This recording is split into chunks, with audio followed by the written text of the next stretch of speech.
반갑습니다. 2026년 기준 13년 동안 대한민국에서 음주운전 면허구제 업무만 가장 많이 진행해온 행정사 송범석입니다. 오늘도 회원수 5만 7천여 명이 활동 중인 모두다 행정사 네이버 카페에 올라온 질문들 가운데 실제로 많이 반복되는 내용들을 중심으로 답변드리고 있습니다. 다만 미리 말씀드릴 점이 있는데요. 저는 면허구제 업무를 전담하는 행정사로 변호사는 아닙니다. 따라서 면허 취소, 정지 구제 범위를 넘어서는 형사 절차나 법률 자문이 필요하다면 가까운 변호사 사무소를 방문하시거나 여러 실제 경험이 필요한 사안이라면 모두다 행정사 네이버 카페에 무료 질문을 남겨보시길 권해드립니다. 한편 모두다 행정사 네이버 카페에서는 AI 기반 형량 예측 서비스를 무료로 제공하고 있습니다. 지난 13년간 축적된 실제 사건 데이터, 검찰의 구형 패턴, 법원의 선고 흐름과 결과를 GPT에 학습시켜 사건 정보를 입력하는 순간 벌금 가능 구간, 약식 구공판 진행 가능성, 실형 가능성, 그리고 지금 단계에서 반드시 준비해야 할 핵심 포인트까지 한 번에 확인할 수 있도록 설계했습니다. 인터넷 추측이나 단편적인 사례가 아니라 데이터 기준으로 현재 사건의 위치를 점검해 보시길 바랍니다. 자세한 내용은 이 영상 하단에 안내된 링크를 참고해 주시길 바랍니다.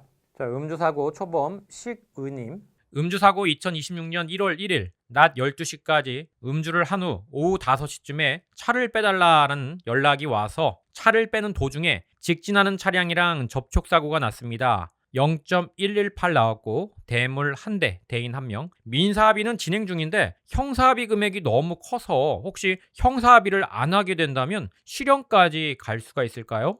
먼저 이런 일이 생긴 것 자체가 참 안타깝습니다. 다만 이 답변은 위로만을 위한 영상은 아닙니다. 현실적인 판단 기준을 드리기 위한 답변이고요. 그리고 한 가지는 꼭 말씀드리고 싶은데요. 술을 마신 상태에서 차 좀 빼주세요라는 요청을 받았을 때에는 어떤 이유가 있어도 절대로 운전하면 안 됩니다. 주변 사람 바짓가랑이를 붙잡고서라도 대신 운전 좀 해달라는 부탁을 했었어야 하는 상황입니다. 이건 제가 결과를 알고 나서 하는 말이 아니라 실무에서 너무 많이 반복되는 사고 패턴이기 때문에 드리는 말씀입니다. 사건 구조 정리해보죠. 혈중 알코올 농도 0.118, 초범이고 차량을 빼주세요라는 요청에 따라 운전했고 이동거리는 당연히 매우 짧겠죠. 대물 1대, 대인 1명 있습니다. 민사합의는 진행 중이고요. 형사합의는 과도하게 피해자가 요구하는 상황이라고 써있네요. 이 정도면 전형적인 차량 이동 요구형 음주 사고 구조입니다. 형사합의를 안 하면 실형까지 갈 수 있느냐? 결론부터 말씀드리면 이 구조에서 실형까지 갈 가능성은 없습니다. 이유는 명확해요. 초범이고 농도가 0.118, 이거는 농도가 고도 농도는 아니죠.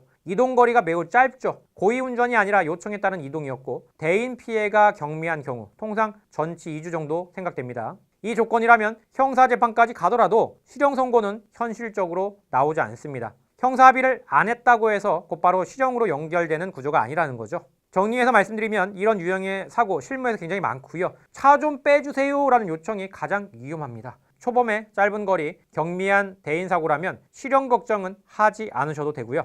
형사합의금이 과도하다면 무조건 합의를 맞춰줄 필요는 없습니다. 대신 사건 구조 설명과 자료 준비가 훨씬 중요하겠죠. 이번 일이 분명히 잘못된 거지만 인생이 무너질 만한 사건은 아닙니다. 다만 이번 일을 계기로 다시는 같은 상황이 반복되지 않도록 명확한 기준을 세우시길 바랍니다.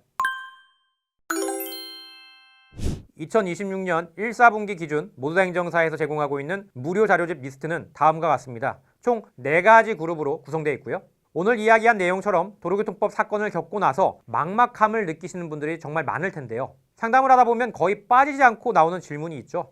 이번에 진짜 실형 나오는 거 아닙니까? 감옥까지 가게 되는 건 아니죠. 이런 질문을 들을 때마다 그 두려움과 답답함이 어떤 건지 저도 너무 잘 알고 있습니다. 그래서 AI 형량 예측과는 별도로 전혀 다른 성격의 자료 하나를 또 준비했습니다. 바로 음주운전 사례 분석입니다. 이 자료는 몇 개월 나왔다 같은 결과만 보여주는 자료가 아니고요. 왜 벌금형이 나왔는지, 어떤 사정 때문에 실형을 피할 수 있었는지, 그리고 그 판단에 실제로 영향을 준 양형 자료가 무엇이었는지를 중심으로 정리된 실제 사례들입니다. 각 사건마다 실제로 어떤 서류가 제출됐는지, 법원에서 어떤 요소들이 반영됐는지, 그 결과값이 어떻게 달라졌는지까지 하나하나 빠짐없이 이 책자에 담아두었습니다. AI 형량 예측이 지금 사건의 위치를 데이터로 확인하는 도구라면 이 사례 분석 책자는 앞으로 무엇을 준비하는지를 구체적으로 보여주는 현장 매뉴얼에 가깝습니다. 이 자료가 궁금하신 분들은 아래 링크를 클릭하셔서 모두다 행정사 네이버 카페로 이동해 무료로 받아가시길 바랍니다. 샘플집은 무료니까 부담 없이 받아가시면 좋겠습니다. 여기까지 모두다 행정사 송범석 대표였습니다. 감사합니다.